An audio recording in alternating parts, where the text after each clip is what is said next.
Have you ever felt lost, untethered, searching for something more? Welcome to Angelic Footprints, where the spirit meets the road on a journey to self-healing and rediscovery. I'm Dagmar, your host, psychic medium and seasoned traveler. Each week, we'll explore the world of angels and personal transformation. We're going to dive into compelling histories and captivating mythology. You're going to hear remarkable, real-life angel encounters and discover how you too can connect with the angels guiding your path. Whether it's through practical tips, meditation techniques, or stories that resonate deeply, Angelic Footprints is here to light your way. From mystical journeys to profound self-discovery, let's embark on this transformative journey together. Are you ready to find your angelic guide? Then subscribe to Angelic Footprints today and step into a world where angels walk beside you every step of the way. Angels, spirituality, healing, let's ignite your transformation.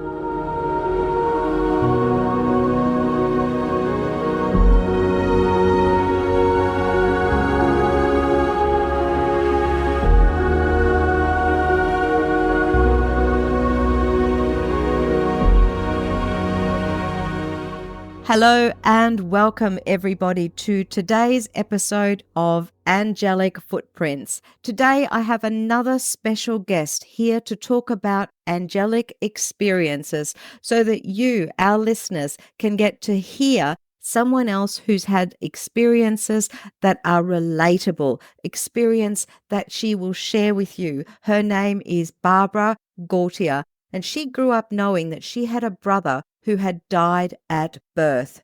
As she reached teenage years, she felt that he was her guardian angel and attributed many miraculous experiences to his watchful care. In 2007, her newborn daughter also became an angel in her life. This relationship is far more active and instructive and expanding for Barbara. With angelic guidance, Barbara has become a certified crystal healer, author, life coach, speaker, and motorcycle rider. We are really excited to talk to her today. Barbara, tell me a little bit about yourself. Oh, thank you, Dagmar, for this opportunity to be with you and speak about angels, because they are so much a part of our lives as much as we let them in. They are all around us and expecting and excited to help us. And I've learned that they can only do so once we recognize that they're there and invite them into our lives. So I'm grateful to share some of my experiences with your listeners today, and hopefully they will be inspired to invite more angels into their lives to have similar experiences. I really hope that, our listeners will get something from this story in that regard. Tell me about some of your angelic experience that you'd like to share with our listeners. Oh, thank you for that opportunity. And I knew my younger brother was like a guardian angel, and I was not a super reckless teenager, but I made some poor choices here and there. And there was always that moment of feeling like somebody saved me from making a disaster of my life and some of those choices. And I attributed it to my brother nudging me and pulling me out and making things change directions. And so I knew he was there, but I didn't really interact with him. I didn't ask for help. I just knew that he was that safety hand to keep me from going off of the cliff. And then in 2007, I lost my daughter, and she had a genetic disorder called trisomy 13. So we knew that we wouldn't have her very long. And my prayer was that I would have her as long as I could. And the doctor said, well, oftentimes these children are stillborn. They don't even make it through the birthing process because their systems are so delicate. And I just prayed that I would have her for as long as I could. And the miracle was that we had her for 2.5 hours before she slipped away. And that was just a blessing, a tender mercy. And the next morning after she passed, I got up early at dawn's light. And as I looked out the window, there were some wispy clouds up over the mountain. And they looked like little baby footprints in the clouds. And I just, when your podcast is the, footprints of heaven, I'm like, oh my gosh, that's my daughter. So from that point on, I just had a very special connection with her, and I was grieving that loss, even though I knew it had been expected. And one of my friends came up to me and offered me a rose quartz heart and said, I know you're grieving. Put this in your bra over your heart and it will help you heal. And I said, it's a rock. And she said, I know it is, but it will help you feel better. I said, it's a rock. She said, Barbara, do you love me? Do you trust me? I said, I do. She goes, put it in your bra and just trust me. I said, yeah, but it's a rock. She goes, just do it. So I did. And a couple of weeks later, I went back to her. I said, I'm feeling better. What is this? I need to understand this. And that's where my journey of crystal healing came in. I'd always been fascinated with the geology of the earth, mountains and volcanoes and that kind of thing, but I had not understood the properties of energy with those crystals and rocks. And she was my guide. She helped me dive deep into that and guided me to books and mentors and rock shops and museums where I could increase my collection. And now I have an extensive collection that rivals any museum. Oh, that is absolutely divine, that story. I love that story. And it's wonderful how your daughter guided you and your sister in a lot of ways as well with the rocks. I mean, as you say, it's a rock, but it's not just a rock. The beautiful thing about crystals, and if you could see my room here, I have so many crystals in this beautiful space. I've got my Archangel Michael, and it is all about that healing that crystals can give to us. And I'm so glad that you had the opportunity of finding this gift. How do you use what you have learned through this experience now with the people that you know and the people that come to you? Oh, thank you. I use it in a variety of ways. I have learned that there are many different layers of angels. And we have, as you said, archangels that are over the whole world and are looking after us. And then we have very personalized individual angels. And I know that I can create angel committees for specific purposes in my life. And one of them was when I was introduced to riding motorcycles 4 years ago. And I created an angel committee and I just asked God to send the best angels that know what I'm trying to understand and create. And I asked for 3 or 4 angels, whatever the committee needs to be to keep me safe, to keep me guided. So the fun little story with my motorcycle riding is I was in the safety class required to get my license. And as I was going through the techniques, I made a mistake and dropped the bike and fell and scraped my arm and broke a part of the motorcycle off. And I was all frustrated and mad. And I'm like, angels, where are you? Why aren't you protecting me? And this deep voice said, we're here.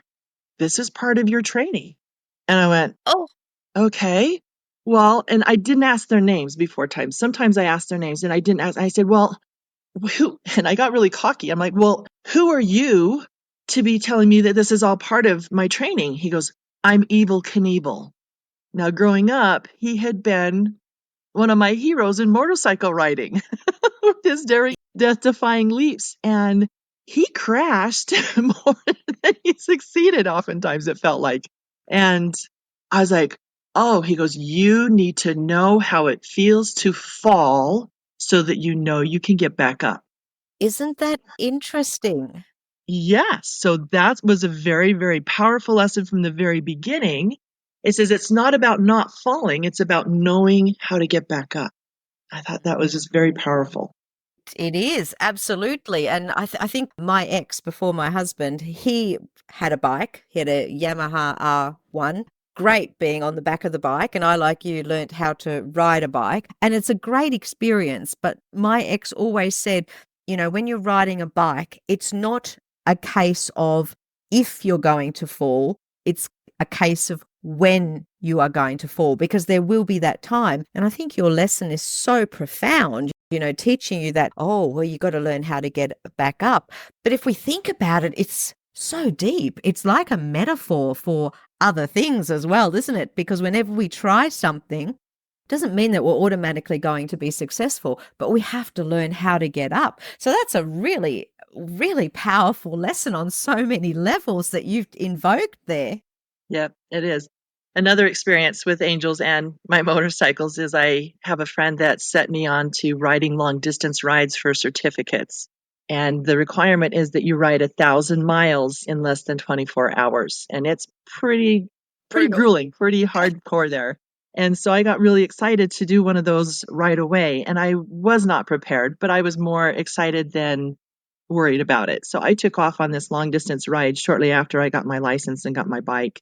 And on the way back, the last couple of 100 miles, I was exhausted physically, mentally, and I was really worried that I wouldn't make it back safely. And I asked my angel committee, I said, Heavenly Father, I need angels. I'm in a naked street bike. I'm on a Kawasaki Z650 and it doesn't have any windshields or fairing. So I'm getting the full force of the wind for this full 1,000 miles.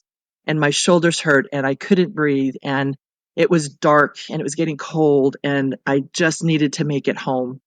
And I said, all right, I need an angel in my front as a fairing to blow the wind up over me. I need angels on both sides of me to keep this bike upright. I need an angel flying ahead of me to clear the path so that there's no police officers. And I need an angel to help me stay steady at my speed so that I can get home safely. Well, it was interesting. Immediately, the wind was reduced, the bike steadied, and it felt like a hand was on my hand and it twisted the throttle from miles per hour from 77 to 88. Wow. Oh, that's pretty fast. Okay, all right, here we go. I asked for this, and I didn't see a single police officer all the rest of the way home, and I got home safely. And I just collapsed when I got home because I was so exhausted. But I got home safely, and I attribute it, as you can tell, to my angels that helped get me home safely. Now, I didn't ask what their names were. I just knew that they were there to protect me and get me home.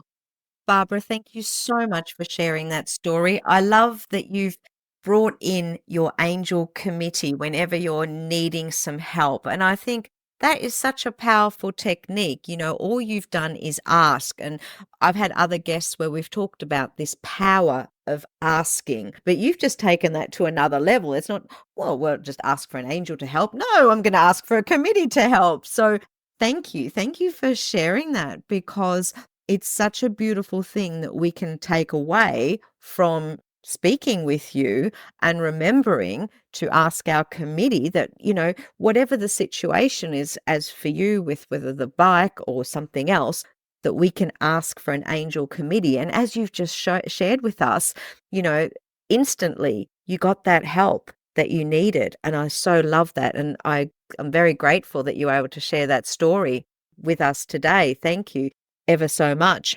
In terms of your experiences, is there an overall message that you would like to share with everyone about what you've come to learn? Yes, our ancestors are our primary angels. Our family members are our primary angels, and they can bring in others to help them with expertise that they may not have. There is a whole library of experts on the other side. One of my favorite movies is Always. It talks about a pilot who was inspired by, it felt like when he was learning how to fly that he had somebody helping him and guiding him from the other side. And he's in an accident and passes and follows his life coming back as an angel or a spirit to guide the next pilot in this course of experiences. And what's that like? No, it's dramatized Hollywood style movie, but the thought that those that have the expertise are there to help us that are up and coming and learning. And I've seen that with my rocks and crystals and my business and helping other people. When I personally do not know an answer, I just quickly ask, are there any angels that could help me find the answer or inspire me with a thought to know what I need to do? So whether it's immediate inspiration directly from them, from their experiences, or helping me find it in a book or a podcast or somewhere online, guiding me to the information that I'm looking for. I found that the more specific I am, the easier it is for them to help. If I just say, oh, help me with this project, they're like, what part of the project? I'm like, oh, what do I really need help with? I need help finding the information on this particular crystal, or where is this from, or what can it do? Help me find this particular bit of information. And they come, and that's when it's very quick for them to respond because I've been very specific in my request. Oh, thank you.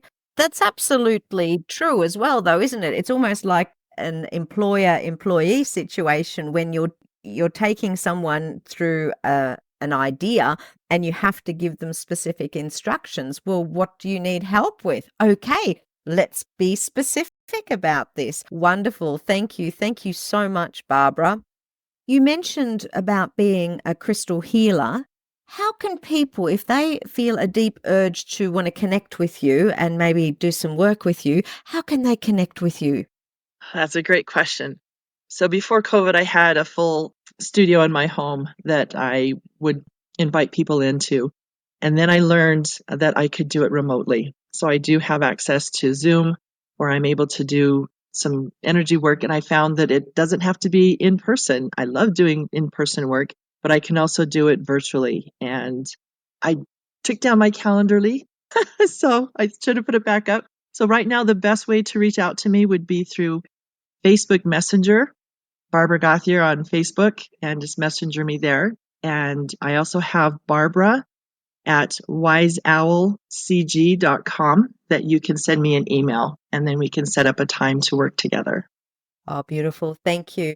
And you said something so profound there as well. I mean, you're just giving us these wonderful little nuggets as you're talking, and it's just coming around so naturally. Thank you.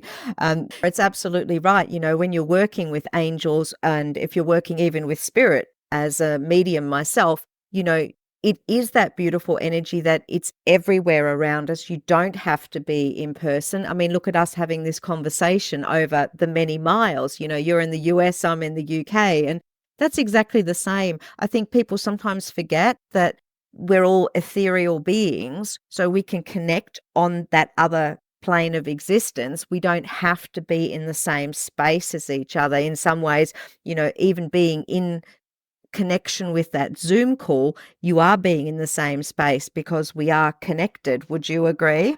Absolutely. Absolutely. It's been amazing to feel those deep connections. I feel like I'm sitting right next to you. And I know we're, half a world away, so to speak. And yet there's that heart to heart connection. There's that energy connection. There's the angel connection. And it's that frequency of vibration that's similar, that like attracts like. And there's no time or space when you're working with angels or energy. It's Yeah. immediate Yeah, and it's always there. I agree. It's absolutely so true. Barbara, I want to thank you so much for being here and sharing your beautiful story. I do hope our listeners, there will be someone out there who totally gets this story and totally wants to reach out to you. But more importantly, the reason that I'm doing these shows is so that people can understand how important it is that we still have that connection to spirit, that we have that connection to our angelic guides. Even in this fast-paced world, it's more important than ever. And it's through these stories that I want to bring people together, and I want to bring people that healing. And thank you for being a part of that journey. Thank you so much. You're very welcome. One final thought is angels speak softly. And like you said, we're in a very, very busy world. So as you communicate with angels, you need to give them a quiet space and stillness for them to respond. Yes, because when you ask a question, it's like communication between us. When we ask a question, you have to listen for the answer as well. And when we're speaking with the energetic world, whether that's spirit, whether that's our angels, we have to find a way of being able to hear what they're saying to us in a different kind of way. But that is a conversation for another day. Thank you so much. And to all our listeners today, I want to thank you for tuning into the podcast. In the meantime, if you found this episode valuable, please share the information about the show with 3 people who you believe would find it beneficial. And if you enjoyed the show, please consider leaving a 5-star review on the platform where you're listening. Until the next episode, blessings, and may your life be filled with hope and inspiration.